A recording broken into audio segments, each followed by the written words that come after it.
এটা অনেক বড় পার্টি এবং I have lot of respect for Awami League.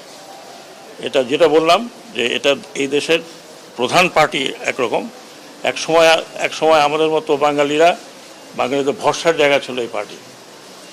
বাংলাদেশের 52 আন্দোলন, 69 গণ আন্দোলন, স্বাধীনতা, এটা পার্সোনাল কোনো কারণে নষ্ট করবেন না। আমি আপনাদের কাছে অনুরোধ করি, এমন কিছু করবেন না যে আপনাদের জীবন বিপন্ন হয়, কারণ এদেশের পাবলিক এখনও আপনাদেরকে গ্রহণ করতে আসেনি।